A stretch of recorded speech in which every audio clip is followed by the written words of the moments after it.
Buenas! Estamos aqui em uma edição super especial do Café com Zine. O nosso convidado de hoje é Vieira da Cunha. Eu queria te convidar, para quem ainda não clicou em se inscrever no canal e colocar o sininho para receber os nossos conteúdos. Café com Zine é semanal. E também tem a página no Facebook Engenheiro Zine. Dá um like lá e coloca para seguir, para estar acompanhando as nossas publicações. Estou muito feliz pelo Vieira da Cunha ter aceito esse convite. Ele é um político e procurador de justiça no Rio Grande do Sul, é filiado ao PDT desde 1981, já foi vereador, deputado estadual, deputado federal, além de ter sido secretário de Estado da Educação no Rio Grande do Sul até junho de 2016. Da Assembleia Legislativa Gaúcha, Vieira da Cunha foi presidente em 2004 e na Câmara dos Deputados do Brasil, ele foi presidente da Comissão de Relações Exteriores e de Defesa Nacional em 2007. Então, Vieira da Cunha, muito bem-vindo.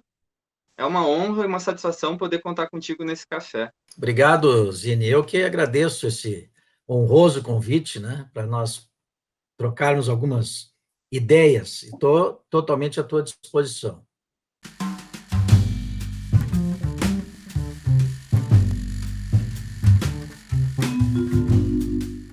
Há muitos anos, os professores gaúchos reivindicam o piso salarial e o Estado alega que a realidade financeira impede o pagamento com recursos próprios.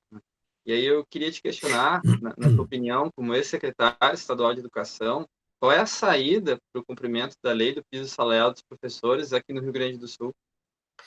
Ou não só no Rio Grande do Sul, mas no Brasil todo, né, porque é uma lei nacional, a do piso. Eu tenho, assim, muita clareza do caminho a tomar. Aliás, defendi isso com muita ênfase, com muita convicção, no fórum chamado CONSED, que é o Conselho dos Secretários de Educação dos Estados, chamado CONSED.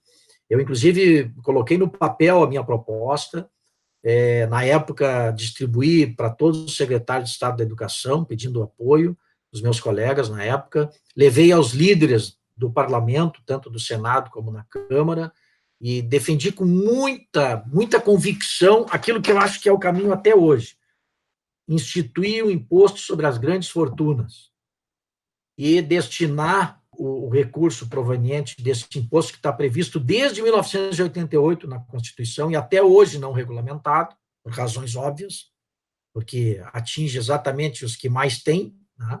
Os mais poderosos pagariam, e esse imposto, então, fosse destinado não só para o salário dos professores, mas também para melhorar a infraestrutura educacional do nosso país. Veja que agora nós estamos aí com essa pandemia, mostrando, aflorando ainda mais as desigualdades no campo educacional. Então, nós precisamos de investimentos, tá, na área da tecnologia das nossas escolas públicas, e precisamos também remunerar melhor os nossos professores, investir, tá, numa remuneração digna, e na formação, tá, dos nossos professores. E para isso precisa recurso. E o recurso pode muito bem vir do imposto das grandes fortunas, que está previsto, repito, na Constituição, e até hoje não regulamentado. E o próprio Cid Gomes, eu apresentei para ele a proposta, ele achou viável, e nós nos encaminhávamos para esse rumo, mas aí houve a troca do ministro da Educação na época, e as coisas não ocorreram como eu gostaria. Mas eu continuo defendendo essa bandeira, apresentei na época para o CEPER Sindicato, né, e o CEPER Sindicato gostou da iniciativa, que eu não poderia deixar de ser diferente, né? Se nós tivéssemos um governo, né, comprometido com a causa da educação, tenho certeza que esse tipo de proposta teria frutificado. Lastimavelmente, ainda não chegamos, né, num governo que tenha esse compromisso verdadeiro com a causa. O dia que nós chegarmos, eu espero que seja breve, né, talvez esse tipo de proposta possa se transformar em algo concreto para mudar a realidade da educação brbrasileira. Hoje nós temos um fundo, inclusive, né, Zine? Aqui, Vieira. Sim. Está aí, aqui, né? é o caminho. Né? Vieira, tu já foi vereador, deputado estadual e deputado federal. Conta pra gente, assim, quais foram, além da educação, as principais bandeiras levantadas e quais as suas maiores contribuições como político. Bom, desde sempre eu tive um compromisso com a causa ambiental, né? Que é uma das bandeiras. Eu fui o fundador e o primeiro presidente do movimento verde do PDT, que hoje se chama ecotrabalhismo. E então, nessa condição, eu apresentei projetos que se transformaram em lei, desde a época de vereador, depois de deputado. Por exemplo, é minha a lei que estabelece a obrigatoriedade de exame periódico das condições de balneabilidade das praias gaúchas. Isso foi muito importante, porque obriga a sinalizar os pontos impróprios para o banho. Isso causa uma pressão nas autoridades locais para que resolvam os problemas de contaminação da água, né? E isso foi muito importante, é uma lei minha, lá do meu primeiro mandato de deputado estadual. Como vereador, eu fui vereador constituinte. Na época, nós elaboramos a nova lei orgânica do município de Porto Alegre. E ali há uma série de iniciativas minhas, né, que se transformaram, né, em lei em Porto Alegre. E eu me lembro que, na época, um fórum de entidades que era coordenado pela UAMPA, que é a União das Associações de Moradores de Porto Alegre, acompanhou o voto de cada um dos vereadores nos temas mais sensíveis socialmente, como no caso da habitação popular, saneamento e outros. E eu tenho a honra de ter sido o único vereador nota 10. O que é o vereador nota 10? Cada voto que nós dávamos era de 0 a 10, era avaliado pelas lideranças populares, de acordo com os interesses da maioria da população ou não. E todos os votos que eu dei como vereador constituinte foram considerados de acordo com os interesses da maioria da população. Isso julgado pelos representantes legítimos da população, que eram as diversas associações de moradores de Porto Alegre. Então, isso eu carrego com muito orgulho da minha época de vereador.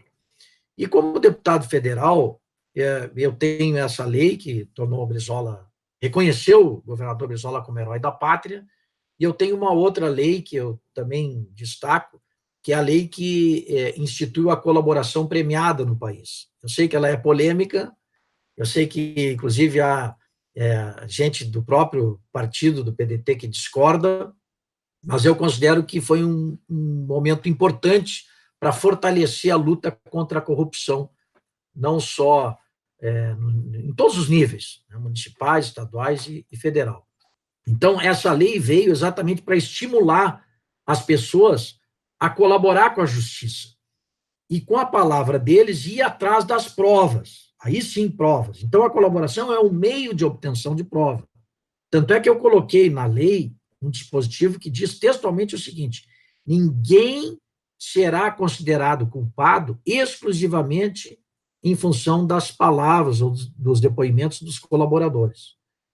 Então, essa lei, que é a Lei 12.850, do ano de 2013, que é chamada a Lei de Combate ao Crime Organizado, é de autoria do então deputado federal Vieira da Cunha. E eu me orgulho muito de ter dado essa contribuição para o nosso país. Então, a iniciativa é da senadora Séries, mas a lei é de minha autoria, porque foi o meu substitutivo que acabou se transformando em lei. Genial. E, Vieira, como autor da lei, que leitura tu faz dessa relação entre o Ministério Público Federal e a Justiça na figura de Dallagnol e Sérgio Moro? Mas esse é um tema bastante complexo, né?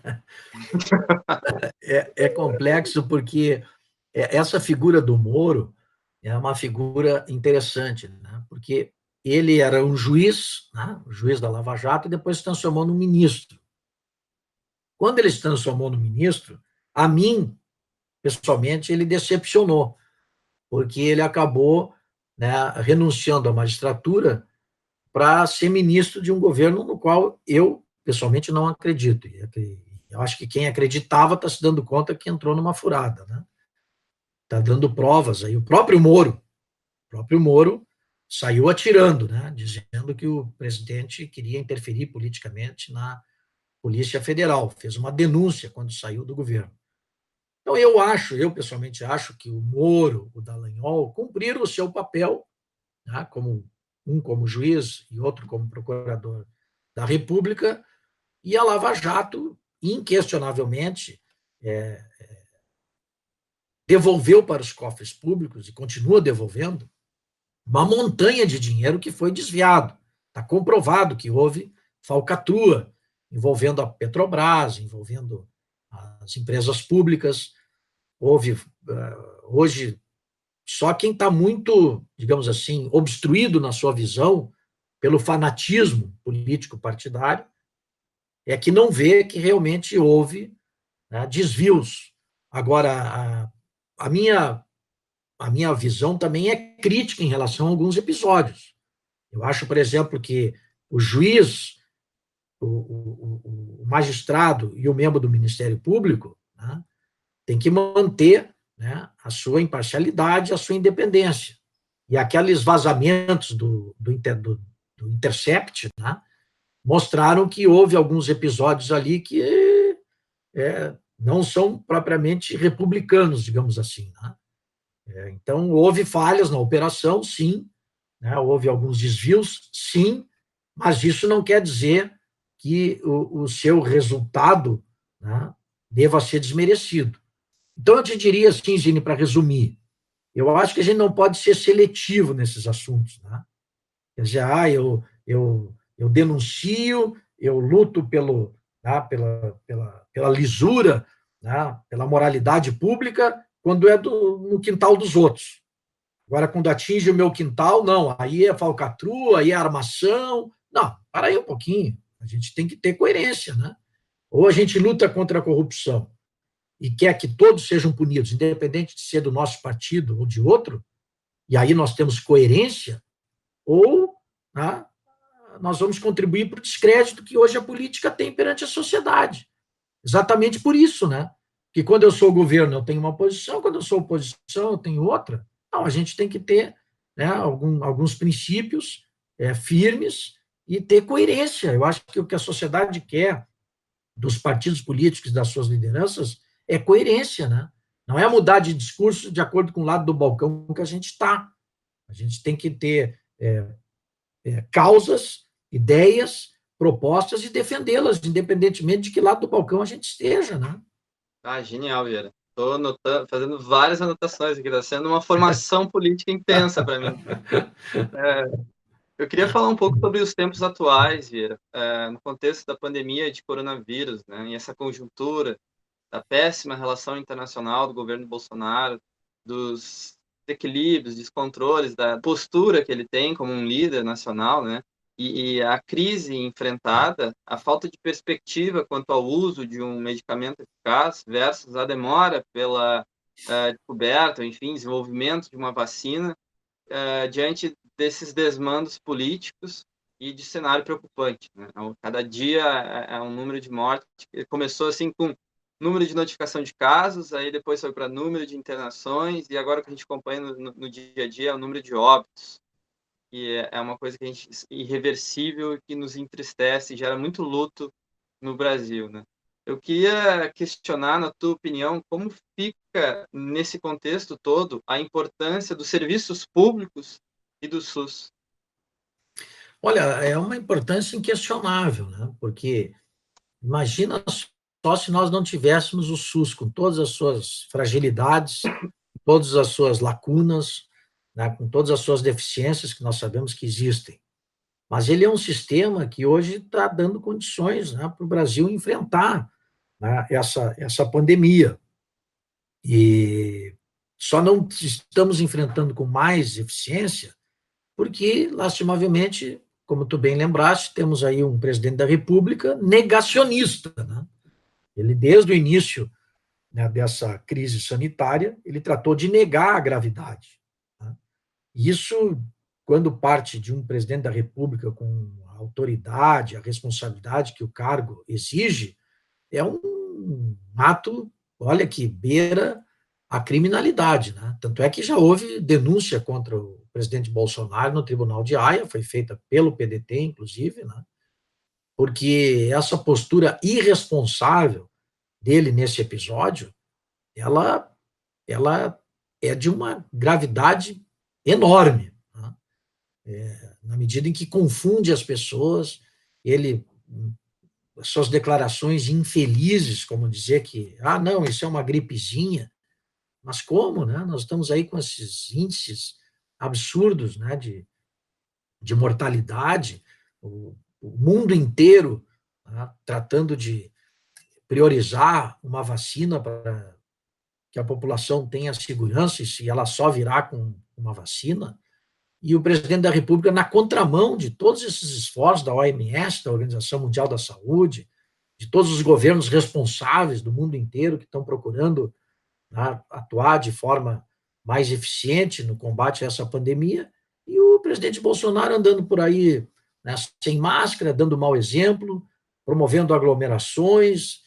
Acredito que ele deve ser responsabilizado, mais dia ou menos dia vai ser responsabilizado, porque, a exemplo do que o Trump está fazendo lá nos Estados Unidos, né, são atos incompatíveis, né, com a responsabilidade que se exige de um presidente da República numa hora tão difícil, tão dura como essa, em que milhares de famílias perdem, né, os seus entes queridos, e tem que ver um presidente da República dar declarações irresponsáveis, como vem repetidamente fazendo o senhor Jair Bolsonaro. Mais um episódio que demonstra que nós estamos com alguém na presidência da República que não tem, alguém que não tem as mínimas condições para bem exercer esse cargo, né? Eu queria que tu avaliasse o cenário de 2020 e também o papel do PDT nessas eleições.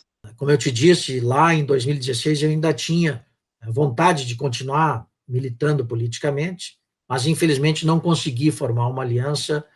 Na época, o prefeito, que era do PDT, hoje está no outro partido, José Fortunati, acabou optando em apoiar o seu vice-prefeito, que pertence ao MDB, pertencia e pertence ainda.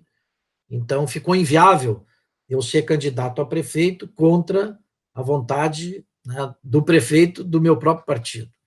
Isso fez com que eu, então, reassumisse a minha condição de membro do Ministério Público, mas, em parte, aquele episódio serviu para projetar uma nova liderança do partido, que é a deputada estadual Juliana Brizola, que foi candidata a vice, na época, numa aliança que se formou entre o Sebastião Melo, pelo MDB, e ela, pelo PDT, candidata a vice-prefeita.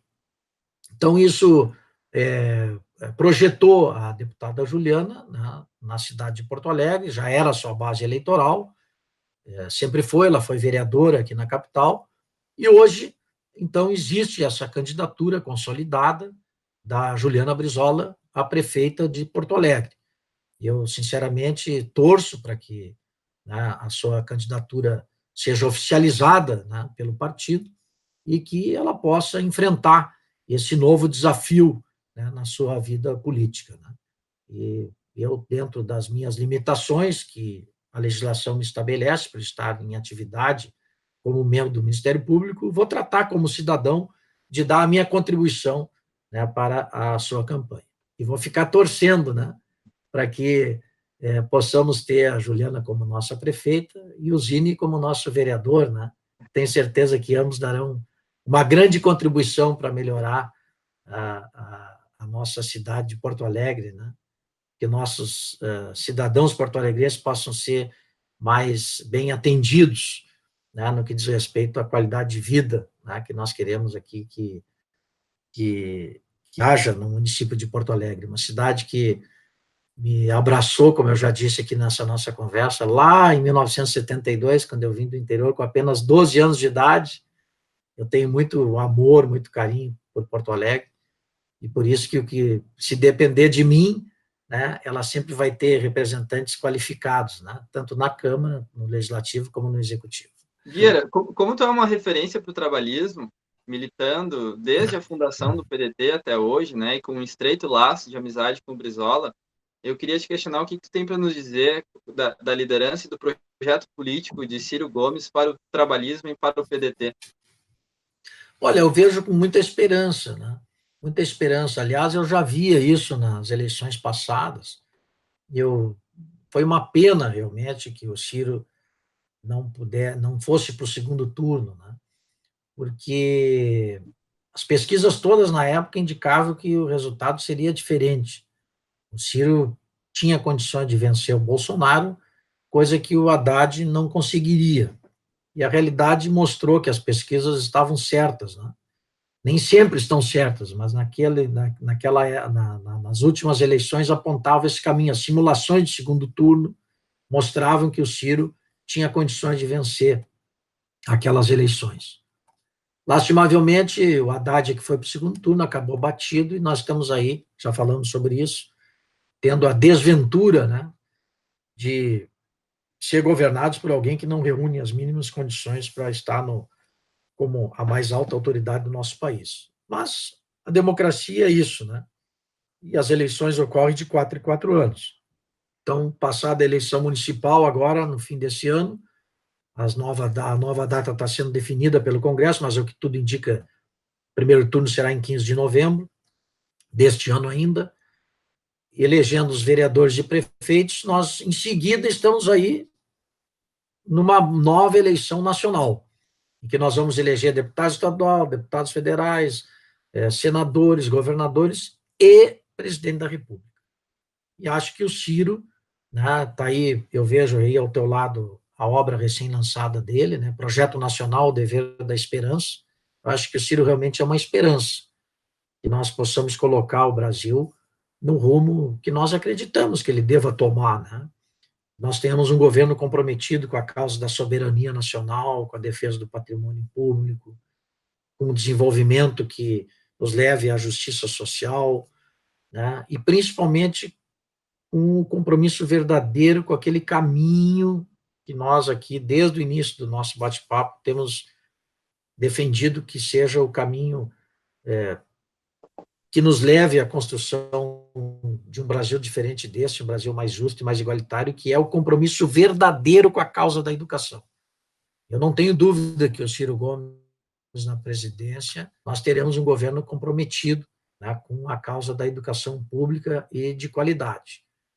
Então, eu vejo com muita fé, com muita esperança, que nós possamos transformar o ano de 2022 numa página virada da nossa história, nós possamos deixar para trás esse momento de ódios, de rancores, né, de irracionalidades, né? Como foi receber a Medalha do Mérito Farroupilha, a mais alta honraria concedida pelo Parlamento Gaúcho, agora no final de 2019? Olha, Zine, foi uma coisa assim, muito bacana, sabe, tia? É muito legal, porque de todos esses cargos que eu passei, se eu tivesse que escolher um para voltar, seria de deputado estadual. Porque os 12 anos que eu passei na Assembleia Legislativa foram realmente muito construtivos para mim, como pessoa, como político. Eu vivi muito a Assembleia, fui presidente da casa. Isso aí, para mim, foi um momento assim ímpar. Aquela sessão da minha posse, que se deu em janeiro de 2004, com a presença do Brizola, para mim foi uma coisa assim muito gratificante. Eu te diria assim que foi um momento alto, né, da minha trajetória política, foi ter tido a honra de presidir a Assembleia Legislativa do Estado do Rio Grande do Sul, uma casa por onde passou o Getúlio, por onde passou o Jango, por onde passou o próprio Brizola e tantas outras figuras, né, proeminentes da política rio-grandense e nacional, né? Então, para mim, foi uma grande honra. Eu quero agradecer, aproveitar e agradecer publicamente, mais uma vez, o deputado Gerson Burman, que propôs o título, né? E ainda mais nas condições pessoais que eu estava, né? Para quem não sabe, eu identifiquei um tumor em abril do ano passado, por ocasião da Páscoa. Eu estava morando em Portugal, fazendo esse curso de mestrado, que eu me referi há pouco, e vim visitar a minha família na Páscoa, em abril do ano passado. E aí eu disse para a Luciane, minha esposa, olha, aproveita e marca o meu check-up na Santa Casa, que eu faço todos os anos.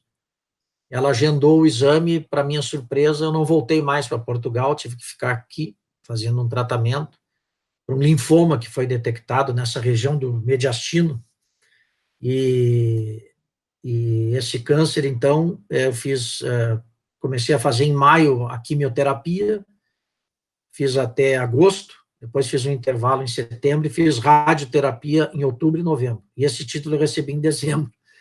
Então, quando ainda eu já tinha feito o tratamento, mas ainda não tinha notícia sobre o resultado. O resultado eu recebi dia 10 de janeiro deste ano, de que o tumor tinha regredido e que, felizmente, o tratamento tinha sido exitoso. Então, foi um momento, assim, muito importante da minha vida pessoal que eu recebi esse título, né? Foi uma vitória, né, que eu tive sobre uma doença gravíssima, que é o câncer. E, então, esse reconhecimento veio nessa hora, um turbilhão, assim, de coisas positivas, de superações, e realmente eu fiquei muito feliz mesmo, e quero colocar agora numa posição de destaque aí na galeria das coisas boas que aconteceram na minha vida, essa medalha do Mérito Farroupilha. Eu queria te dizer que quando eu estava lendo análise situacional de saúde no Rio Grande do Sul, para pensar tecnicamente, junto com os meus colegas, o Plano Estadual de Saúde para 2020, 21, 22, 23, tinha um dado lá, Vieira, que é o que mais me torna efervescente para tentar lutar, que a gente está com uma incidência de câncer, 5 novos casos todos os anos a cada 1.000 pessoas. A gente tem uma incidência de câncer aqui que é quase o dobro da nacional, que é 3. E eu penso que eu posso ter muito a contribuir com isso, porque é a área que eu pesquiso, é a área que eu atuo há 5 anos no SUS Gaúcho. E eu percebi, Vieira, que por mais que, como fiscal sanitário, eu consiga dar diagnóstico da situação, como tu também mencionou ali durante a nossa entrevista, que muito mais do que recurso depende da questão de vontade política e decisão política. E eu não consegui, nesses 5 anos, são tanto quanto frustrado, fazer com que essas mudanças acontecessem, porque eu estou muito distante das instâncias de decisão. Então, e também, por mais que eu tenha lido mais de 1.000 artigos científicos da área e vendo assim nessa fronteira do conhecimento, também não vai me motivar a ter um título ou talvez um artigo publicado, que é a grande meta de um doutorando, enfim, né? Mas é poder ver, Vieira, tudo isso convertido em política pública. E é por isso que eu estou dando essa guinada na minha vida de me colocar na linha de frente para poder disputar espaços, se for aprovado na convenção, é claro, para poder pensar numa perspectiva de saúde. Quero te desejar, assim, muito sucesso na tua caminhada, porque eu sinto, assim, nas tuas colocações, 2 compromissos básicos. Se tu tiveres aí a felicidade de te eleger, tá? Eu acho que Porto Alegre vai ganhar muito, porque tu tens o compromisso com o serviço público, isso hoje é muito importante, tá? Os trabalhadores do serviço público. Há toda uma ideologia que quer, né, demonizar o trabalhador do serviço público, quer fazer com que a população enxergue o servidor público como uma espécie assim de casta privilegiada, quando é o contrário, né? Está muito longe, né, o trabalhador do serviço público está muito longe, né, da sua dignidade, né? E acho que tu te elegendo vai ter essa causa, né, a lutar por ela, isso é muito importante. Eu, como ex-secretário de Educação, e o Ciro Simone, como ex-secretário da Saúde, viveu isso também.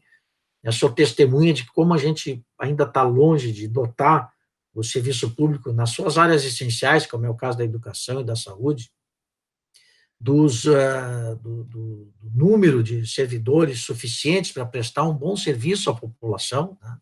Nós temos carência de recursos humanos muito grandes, tanto na área da educação como na área da saúde, e eu tenho certeza que tu vai abraçar essa causa, porque tu tá lá dentro, tu tá vivendo essa realidade, então ninguém melhor do que tu para, né, para enxergar isso, né, por dentro e lutar para que haja melhoria no serviço público de saúde, que é essencial, como é o da educação, como é o da segurança, que são as funções básicas do Estado, né? Nós não podemos negligenciar com essas 3 funções básicas, e tu tem todas as condições de nos representar bem nessa área, então vou torcer muito para que tu tenha êxito nessa tua caminhada, porque, como eu disse, repito, vai ganhar a cidade de Porto Alegre. Eu fico feliz de ter uma pessoa com a tua preparação, né, com a tua formação, se dispondo a concorrer a um cargo eletivo, né? Que o teu exemplo frutifique, que mais gente boa, né, possa se colocar à disposição, porque, ao contrário do que muita gente possa pensar,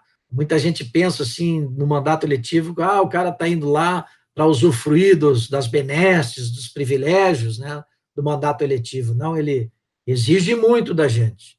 Para quem quer trabalhar, para quem quer se dedicar, olha, o mandato eletivo é dia e noite, 7 dias por semana, 24 horas por dia, à disposição da população, lutando, brigando, participando de sessões, debates.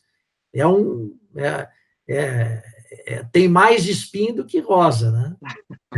Não tenha dúvida. Mas nós precisamos de gente vocacionada como tu, que se disponha, né, a exercer essa missão. Eu vou ficar torcendo para que tudo dê certo. Obrigado, Vieira. Queria te agradecer muito por ter topado de fazer esse café com Zine, né? Isso E aí. também te desejar tudo de bom, um forte abraço e mandar um abraço aí para tua esposa, para tuas filhas. Obrigado.